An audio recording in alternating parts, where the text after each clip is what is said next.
soir, je suis comme une femme enceinte qui doit accoucher d'un message. Alors je souffre un peu les douleurs de l'enfantement et je prie que l'accouchement se passe bien. C'est rigolo, mais je suis hyper sérieux. On est dans ce temps de Pâques, et puis il me semblait bon à moi et au Saint-Esprit de pouvoir amener quelque chose un peu de nouveau, ou bien un élément que l'Église ne parle pas beaucoup quand on parle du plan du salut.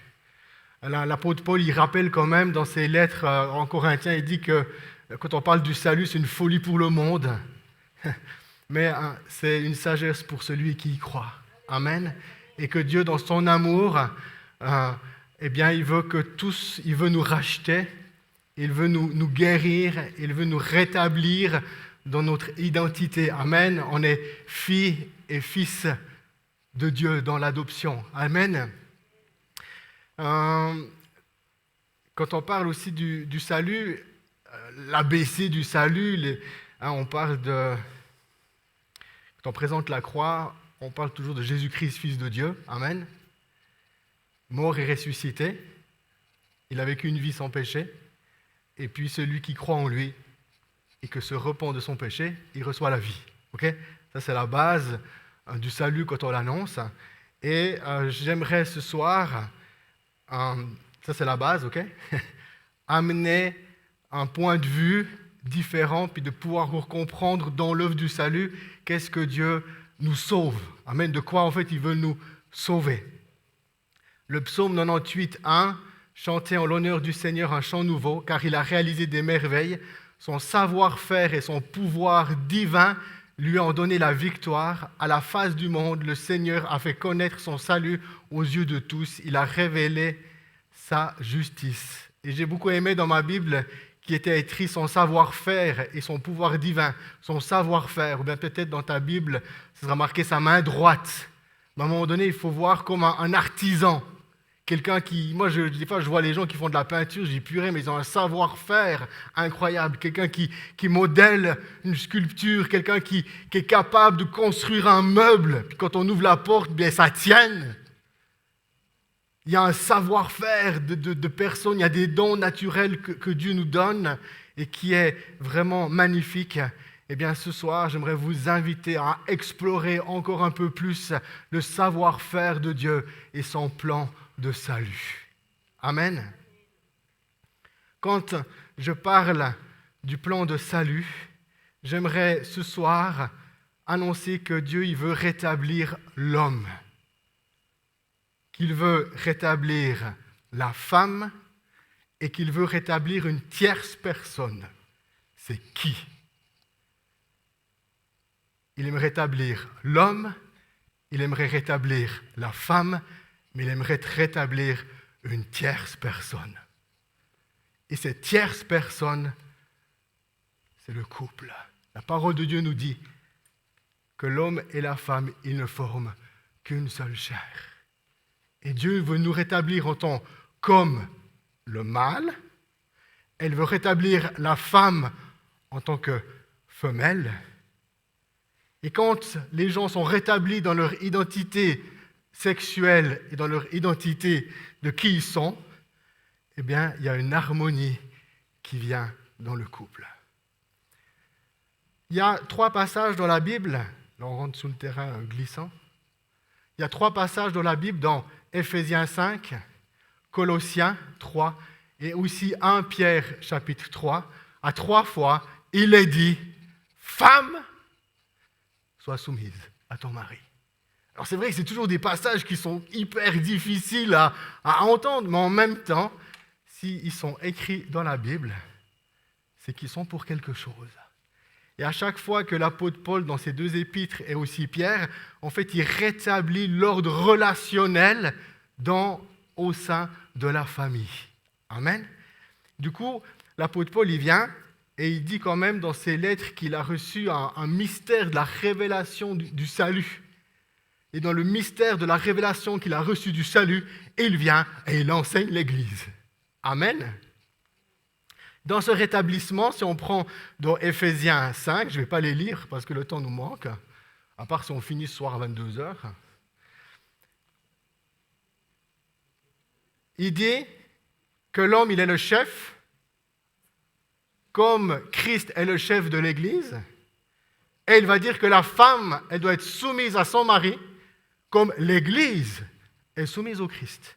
Et quand l'apôtre Paul parle de ça, il est en train de parler d'un couple rétabli selon le cœur de Dieu.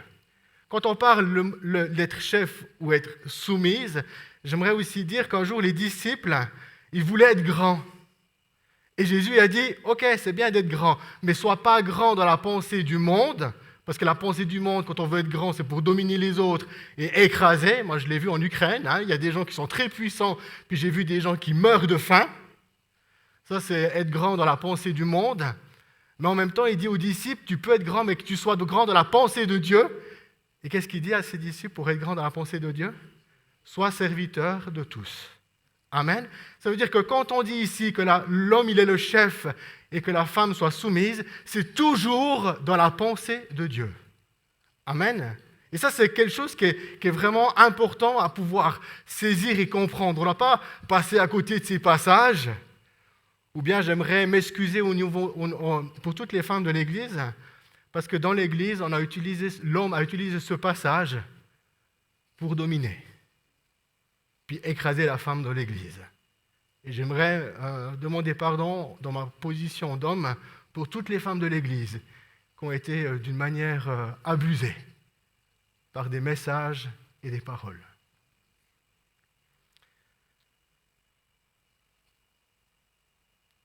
Quand on parle d'être rétabli, le passage de Pierre que je lirai à la fin de mon message, dans 1 Pierre 3, il dit quelque chose de très puissant. Il dit aux femmes, et ce qui est intéressant, c'est que à ces femmes qui parlent, leurs maris ne sont pas encore dans la foi. Ok? C'est-à-dire qu'ils ne sont pas très évidents à la maison. Mais il dit à ces femmes, vos maris ont résisté à l'annonce, la prédication des super apôtres, Pierre, Paul et compagnie, ok? Mais par ton comportement et parce que tu seras soumise à ton mari avec un esprit doux et tranquille, tu les sauveras. Vous voyez la puissance d'une personne qui est rétablie dans son identité, ça amène la vie. C'est pas juste quelque chose, non, mais enfin, ça amène la vie. Amen. Vous êtes toujours avec moi? Si maintenant on prend l'exemple, on prend la parole de l'apôtre Paul qui dit dans Éphésiens, l'homme le chef, la femme soumise. Allez, on revient dans Genèse 2, Genèse 3. Dieu crée Adam et Ève. Dans le jardin, il crée un jardin, il met un arbre, l'arbre de vie, puis l'arbre du fruit défendu de la connaissance du bien et du mal. Il dit à Adam, pas à Ève, il dit à Adam, Adam, si tu manges de ce fruit, tu mourras. Tout le reste, tu peux faire. Mais si tu manges de ce fruit, tu mourras. On arrive dans Genèse 3. Et là, dans Genèse 3, c'est vraiment intéressant. C'est que tout d'un coup, il y a un serpent qui se promène dans le jardin. Il se promène. Puis ce serpent, c'est le diable. Il se promène dans le jardin, puis il trouve quelqu'un. Il trouve Ève. Et Ève commence de discuter avec le serpent, et elle discute de quoi? De ce que Adam devait garder et protéger. Elle discute de la parole de Dieu, puis il y a tout un dialogue qui se passe entre elle et le serpent, puis pendant tout ce dialogue, on se dit, mais où est Adam?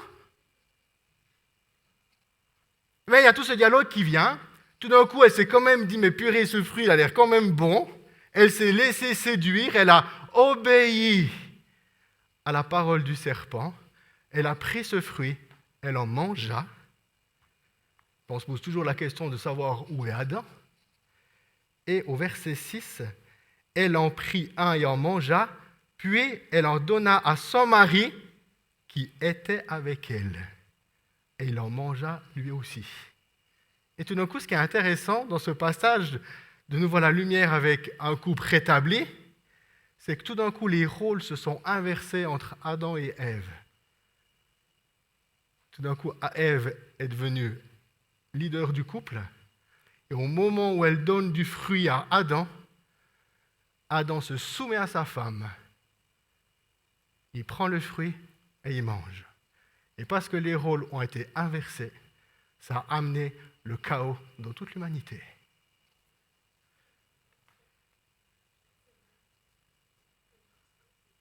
C'est Adam qui devait discuter avec le serpent. Et c'est Adam qui devait dire à sa femme, non, on n'en mangera pas. Je t'interdis d'en prendre. Et Ève devait se soumettre à son mari. Et si les choses se seraient passées comme ça, tout serait bien allé. Mais le problème, c'est que les rôles ont été complètement inversés. Dans 1 Timothée 2, 12 et suivant, où l'apôtre Paul il dit « Je ne permets pas à la femme d'enseigner en prenant le dessus sur l'homme, qu'elle garde une attitude de tranquillité. En effet, Adam a été créé le premier et Ève ensuite.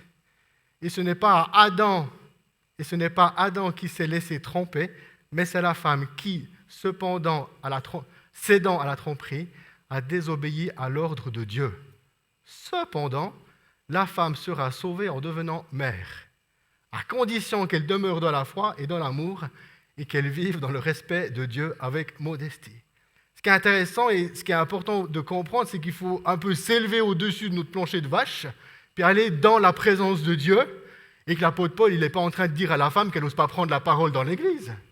Il est en train de dire, il faut qu'il y ait une attitude de cœur qui doit être transformée et changée, parce qu'on a bien vu que quand Ève, elle a pris le dessus sur son mari, et que son mari s'est laissé dominer par elle, ça a amené le chaos dans l'humanité. Qu'il n'en soit pas ainsi dans l'Église. Amen. Ça ne veut pas dire qu'il n'a pas le droit de prendre la parole. Ça ne veut pas dire que la femme ne peut pas prendre une responsabilité quelconque. Mais il y a un ordre divin, et cet ordre, moi et Claudia, on l'appelle l'ordre divin, quand l'homme est le chef et la femme soumise. Ça, c'est un ordre divin en quoi nous devons tous aspirer dans l'Église et dans nos familles. Je reviendrai... je ne reviendrai pas, parce que je suis toujours là. Mais au verset 15, il dit « Cependant, la femme sera sauvée en devenant mère. » Eh bien, normalement, à la fin du message, je devrais pouvoir comprendre ce passage.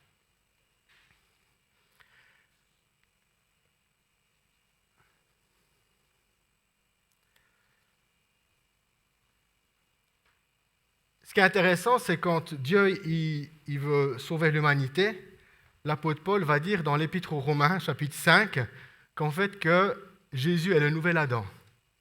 OK? Et Jésus est le nouvel Adam. Et puis,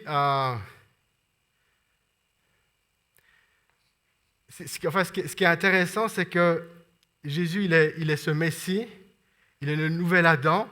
Et ce que Adam n'a pas réussi à faire, Jésus le rétablit dans sa position d'homme.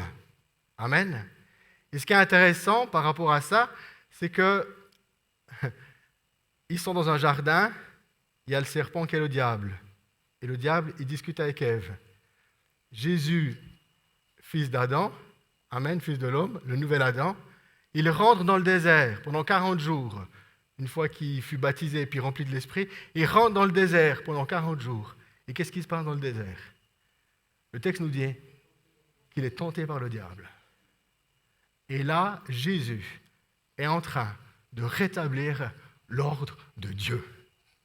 Il est en train de discuter et d'être tenté par le diable au niveau de son identité, mais il est aussi tenté au niveau de la parole de Dieu. Tout d'un coup, le diable va dire à Jésus, « Hey, si tu es vraiment bien le Fils de Dieu et tout, jette-toi en bas de cette falaise, parce qu'il est écrit que si tu tombes, les anges, Dieu enverra ses anges pour te sauver. » Amen. Mais gloire à Dieu, Jésus, il était pleinement dans sa responsabilité. Il connaissait les Écritures et il connaissait aussi la volonté de Dieu. Parce que Jésus répond au diable, il n'est pas bon de tenter Dieu en vain. Oui, il est écrit, c'est juste, mais ce n'est pas la volonté de Dieu que je le fasse. Alors, je ne le ferai pas. Alléluia. Amen. Et ce qui est intéressant, c'est qu'ici, Jésus, il reprend ce rôle que Adam a perdu.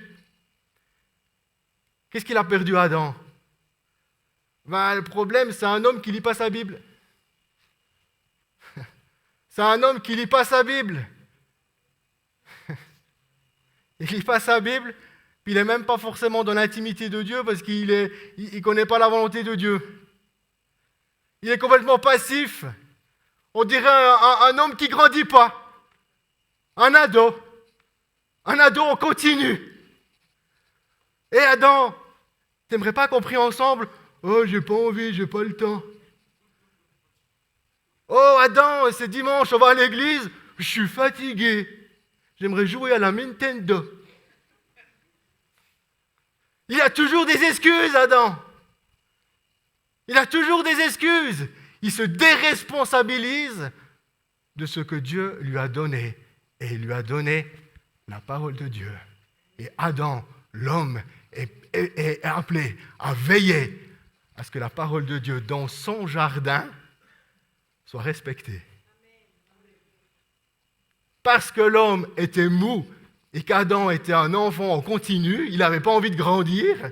Et c'est intéressant parce qu'il y a un passage dans l'apôtre Paul qui dit à l'Église, mais là je parle aux hommes, débarrasse-toi de l'enfant et saisis de ce qui est de l'adulte.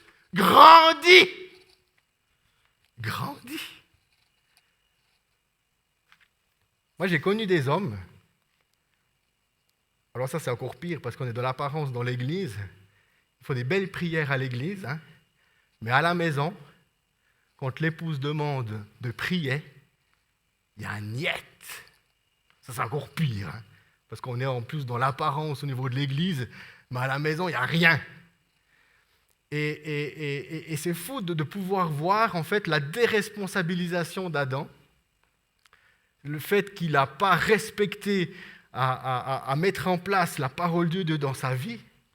Eh bien, le péché est venu dans l'humanité. Ce qui est vraiment intéressant, puisque j'aimerais insister, ça a été une révélation puissante pour moi il y a quelques semaines, que Jésus il connaissait la vérité de la parole de Dieu, mais en même temps, il connaissait aussi la volonté. Et l'apôtre Paul nous dit dans Romains 12, chapitre 2, « Soyez renouvelés dans votre esprit, afin de connaître la volonté de Dieu, ce qui est juste, bon et parfait. » Amen. Et j'ai l'impression qu'il y a beaucoup de chrétiens qui se font avoir, parce que le diable il se déguise en ange de lumière, il vient, il prend la parole de Dieu, il te montre, puis il y a beaucoup de chrétiens qui disent « Mais oui, c'est vrai, c'est écrit. » Puis ils rentrent dedans, mais ils ont oublié d'être dans le cœur à cœur avec Dieu. Et réellement de connaître sa volonté. Et parce que les chrétiens ils sont juste dans la vérité de la parole, mais ils n'ont pas cherché est-ce que c'est la volonté de Dieu.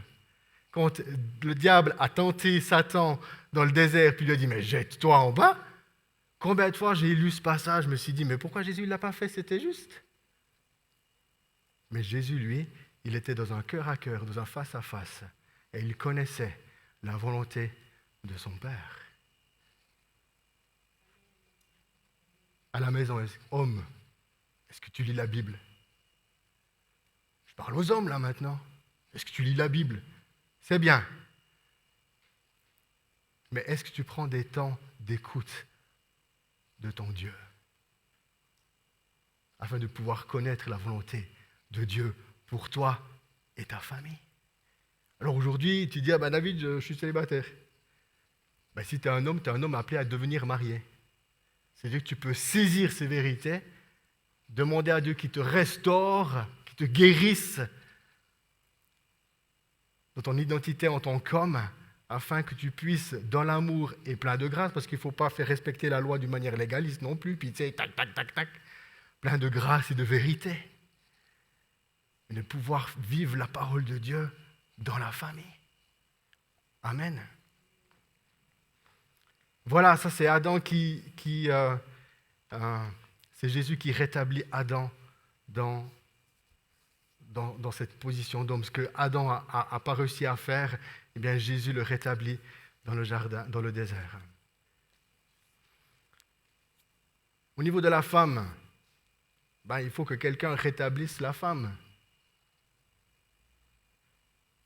Et ce qui est vraiment intéressant à comprendre, c'est quand Dieu a créé Adam, on voit ça dans Genèse 2, eh bien, la terre était encore vierge. Elle n'avait encore produit aucun fruit. Et d'une terre vierge, Dieu prend de la terre, il en fabrique, il en modèle, il crée Adam. Du coup, il fallait les mêmes règles de jeu. Il fallait que de nouveau le Messie, le nouvel Adam, l'Adam qui devait venir, naisse avec les mêmes règles. Du coup, comme il a créé Adam par sa volonté et sa sagesse d'une terre vierge, Dieu dans sa volonté et dans sa sagesse, il a trouvé Marie la Vierge, et d'elle, d'une manière miraculeuse, Dieu crée le Messie, le nouvel Adam. Amen. Quand l'ange Gabriel, mon ami,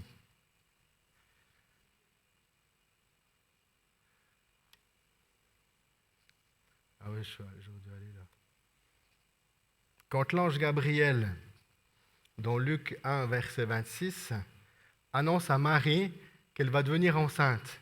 Il y a tout un dialogue qui se passe entre elles, parce qu'elle dit, écoute, je veux bien, mais je ne connais pas d'homme. Bon, elle était fiancée avec Joseph, mais ils ne vivaient pas encore ensemble dans l'alliance du mariage. Elle ne pouvait pas avoir d'enfant vu qu'elle n'avait pas de relation sexuelle. Ce n'est pas la cigogne qui amène les enfants. Puis elle dit, Marie, au verset 38, « Je suis la servante du Seigneur, que tout se passe pour moi selon ta parole. » Et le mot ici, servante, littéralement, c'est doulos, c'est-à-dire esclave. En tout cas, Marie se positionne devant Dieu et devant l'ange qui lui parle. Je suis l'esclave de Dieu et je me soumets à sa parole. Qu'il me soit fait selon sa parole.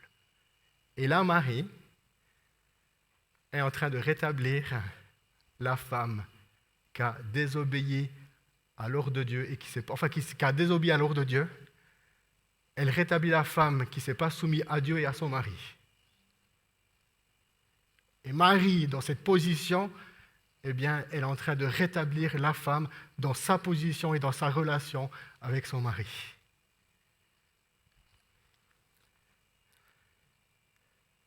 Et c'est là le passage. Cependant, la femme sera sauvée en devenant mère. Marie, en devenant mère, elle sauve les femmes.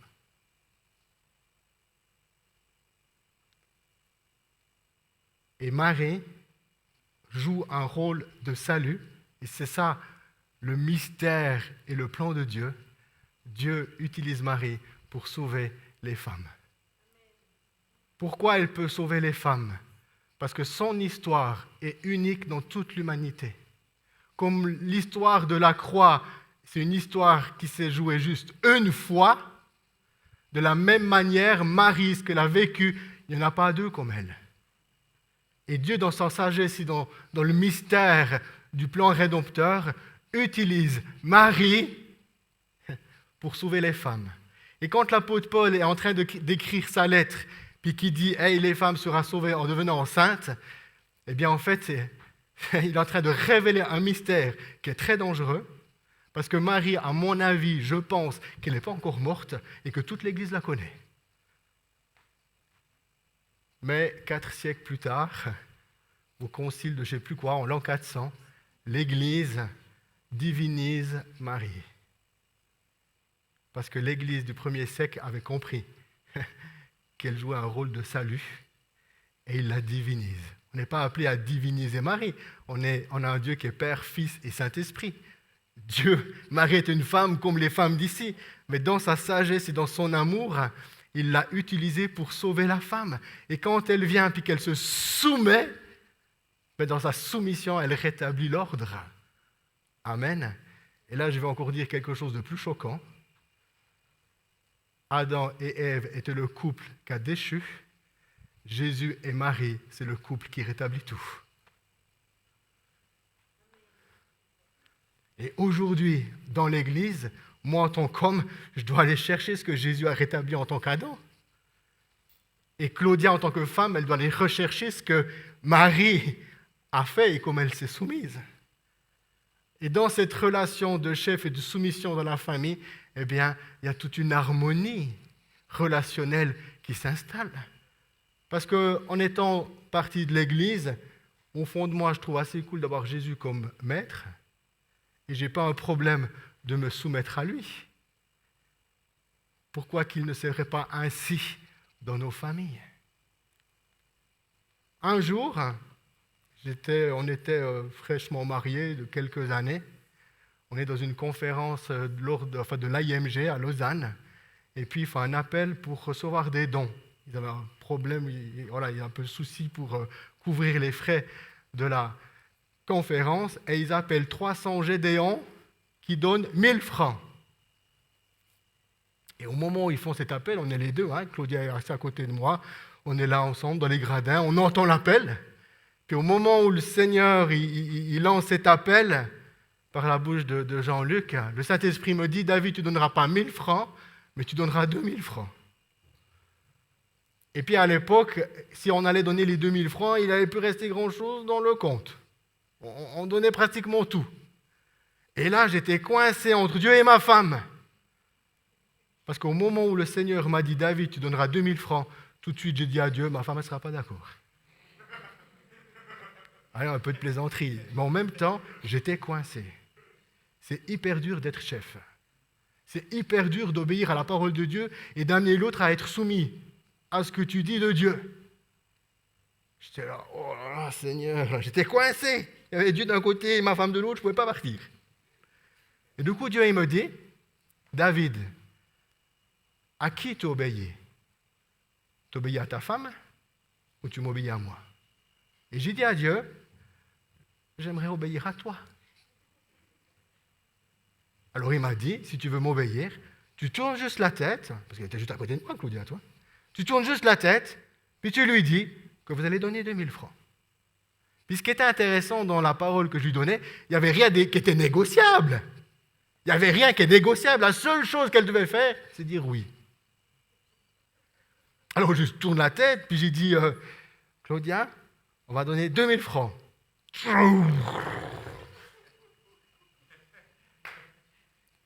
Moi j'étais là, je tremblais à côté. Parce qu'il y avait Dieu qui regardait qu'est-ce que je faisais là. Et Claudia m'a posé une question. David, et c'est juste de ton imagination, ou bien c'est réellement Dieu qui t'a parlé? Là, je lui dis, dans la foi, je crois que c'est Dieu qui m'a parlé. Et au moment où je lui ai dit ça, elle m'a dit, OK.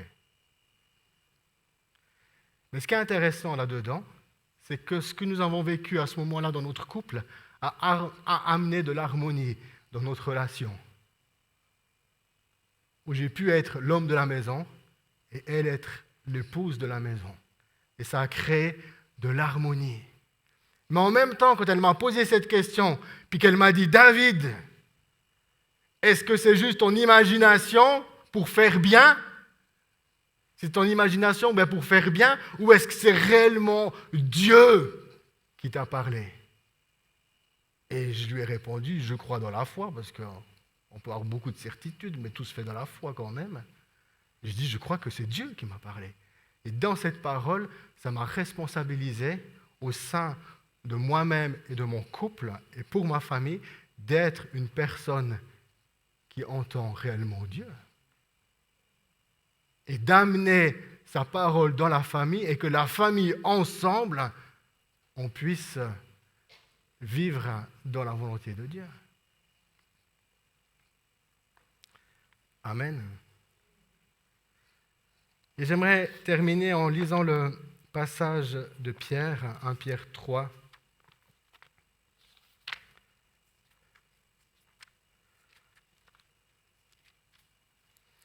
Qui est vraiment pour moi incroyable. Je vais juste le verset 1, puis après je prendrai depuis le verset 4. Vous de même, femmes, soyez soumises à votre mari, afin que même si quelqu'un d'entre eux résiste à la parole de Dieu, il soit gagné à la fois par votre comportement. Amen. Des paroles ne seront même pas nécessaires. Il leur suffira de voir combien votre conduite est pure et respectueuse. Amen. C'est tellement puissant quand on est rétabli dans notre sexualité, de notre personne, de qui on est. Vous voyez la puissance de la vie? Ou bien vous voyez juste le fait d'être soumise sous un joug? On n'est pas soumise sous un joug. Moi, en tout cas, d'être soumis à Christ, je trouve que son joug, il est doux et léger. C'est hyper cool d'être soumis à Jésus. Amen. Ensuite, je lirai depuis le verset 4. Cherchez, alors après il dit ne cherchez pas d'être pleinement maquillé, puis patati patata, des jolies tresses et tout là. Puis au verset 4, il dit recherchez plutôt la beauté de l'être intérieur, la parure d'un esprit doux et paisible, qui est sans prix aux yeux de Dieu et impérissable. Alors maintenant écoutez bien, c'est pour les dames. Telle était la parure des femmes croyantes d'autrefois, qui espéraient en Dieu. Elles étaient soumises à leur mari, comme par exemple Sarah, qui obéissait à Abraham et l'appelait mon maître. Ouais, mais c'est pas rigolo, parce que c'est hyper sérieux. Parce que quand on rentre dans cet ordre, il y a la puissance de la vie qui vient. Quand Abraham, la grande question théologique, quand Abraham a pris Isaac et puis qu'il est allé pour l'amener en sacrifice, la grande question théologique de tout ce que j'ai pu lire, c'était la question de savoir si Sarah était au courant ou pas. J'ai toutes les interprétations que vous pouvez avoir. Mais selon la parole de 1 Pierre 3 qui dit que Sarah était soumise à Abraham, eh bien Sarah a fait confiance dans la vie de son mari et dans l'intimité qu'elle avait avec Dieu. Qu'il avait avec Dieu. Et Abraham est parti et il est revenu avec Isaac. Parce qu'il avait cru que Dieu avait la puissance, même de le tuer, de pouvoir le ressusciter. Et Isaac devient une figure du Messie. Amen. La puissance de la vie. Ensuite, après, il dit comme ça, après à la fin, il dit, si les dames appellent, Sarah qui obéissait à Abraham et l'appelait mon maître, vous êtes vraiment ses filles si vous faites le bien sans vous laisser effrayer par rien. Vous êtes vraiment ses filles si vous prenez exemple sur elles dans votre relation avec votre mari. C'est génial! Ces filles, vous êtes les filles de Sarah, mesdames, dans la foi en Jésus-Christ, de la soumission de Marie à la parole de Dieu, de l'acceptation du salut, que le Seigneur nous restaure, vous restaure. Femmes, il aimerait vous restaurer dans votre position de femme. Et dans cette position, ça amène la vie. Si vous êtes dans une relation d'une manière globale, relationnelle avec votre mari, et que vous vous soumettez, et que vous faites confiance à votre mari, pour autant qu'il lise la Bible et qu'il ait une relation avec Dieu. C'est important de le dire. Et après, j'aime bien aussi, au verset 7, « Vous de même, il parle maintenant aux hommes, mari, vivez avec votre femme en tenant compte du fait qu'elle est plus fragile. Traitez-la avec respect, car elle doit partager au même titre que vous l'héritage de la vie comme don de Dieu. Agissez ainsi afin que rien ne fasse obstacle à vos prières. » Ce n'est pas tout d'être le chef puis dire « Chérie, apporte-moi ma bière. » Parce que je suis sur le canapé puis je suis un petit peu fainéant de me lever.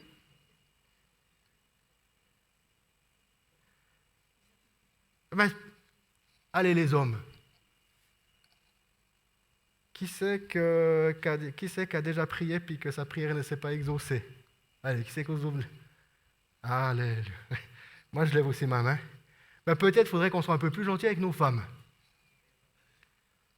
Peut-être on devrait nous laisser transformer, être délivrés d'un esprit de misogynie, arrêter de l'écraser, arrêter de la prendre comme la boniche de la maison. Respectez-la au même titre que vous, les hommes. Elle n'est pas juste là pour repasser tes chemises. Bon, elle ne repasse plus chez moi. Elle n'est pas là juste pour faire à manger. Amen. Et vivez dans le couple en harmonie. Chacun à sa place, guéri, restauré, et il y a la puissance de la vie qui y vient. J'ouvre encore une parallèle, après j'aimerais prier. On pourrait aussi fonctionner dans le couple, l'homme l'apôtre, la femme prophète. C'est exactement comme ça quand l'apôtre Paul il établit l'ordre des ministères dans l'Église, il dit premièrement les apôtres, deuxièmement les prophètes. Et je pense que dans le cadre de la famille, l'homme est apôtre, la femme est prophète. Quand je vous ai raconté le témoignage où j'étais coincé entre ma femme et Dieu, et que ça a établi un ordre relationnel, et quand ces positions que chacun d'entre nous a pu prendre la bonne position, aujourd'hui, en tant qu'homme, j'apprends à écouter ma femme. En tant que prophète, en tant que fille de Sarah. J'apprends, tout d'un coup, quand j'ai une super bonne idée, elle vient et elle me pose toujours des questions qui me... Mais une chose que je sais, plus je l'écoute, puis qu'une fois écouté, après on rediscute tout le temps ensemble, dans le sens je ne prends pas les décisions seul. Mais au moment où tout d'un coup qu'on a pris la décision, puis que par rapport à l'idée que j'avais, puis après on en discute ensemble, je l'écoute, tout, tac. Puis tout d'un coup, allez, c'est ok, bon, tac. Et puis c'est moi devant l'homme qui ouvre le chemin. Amen. Et c'est des choses que, voilà, de manière globale. C'est pas dire toujours l'homme soumis, la femme tais-toi.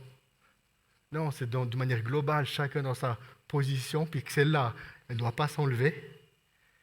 Mais après, en tant qu'homme de la relation, on doit pouvoir apprendre à écouter l'autre. Amen.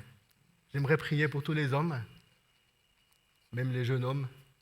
Et ensuite, après, j'aimerais prier pour toutes les femmes, pour que l'ordre de Dieu puisse venir dans nos vies, que l'ordre relationnel de la famille puisse être vécu.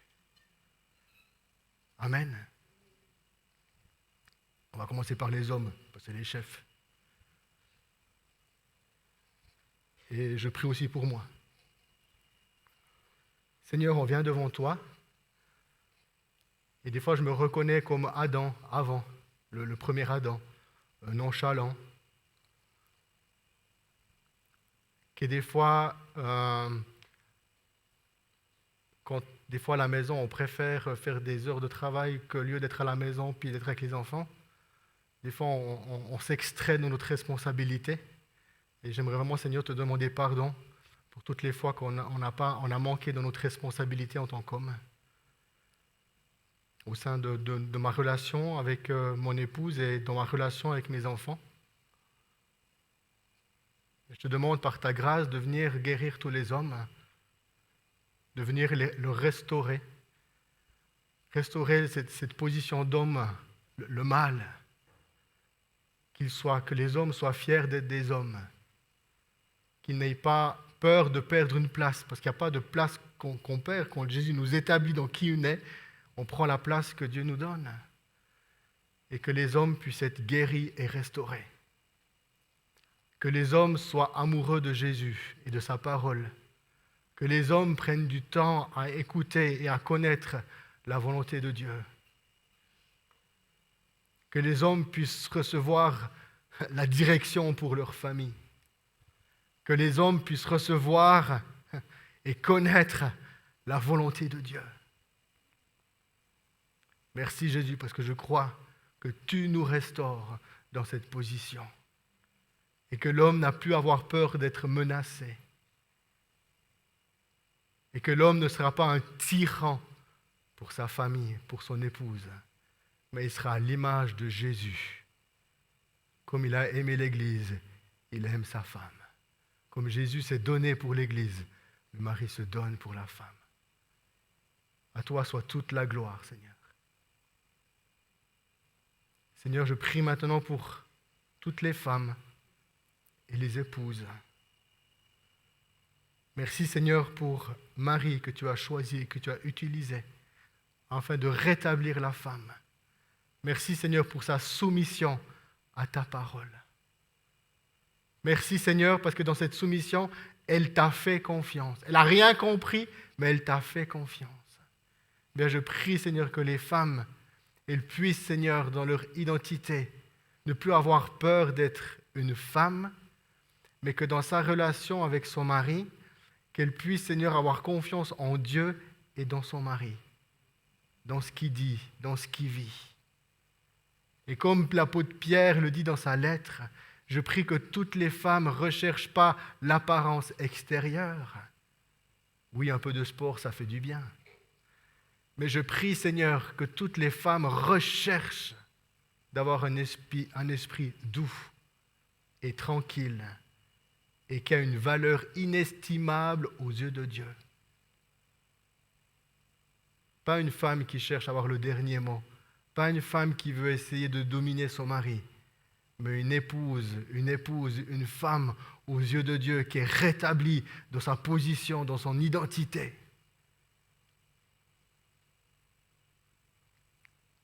Et je prie que toutes les femmes, même pour ceux que leur mari n'est pas dans la foi, vous puissiez être soumises à votre mari.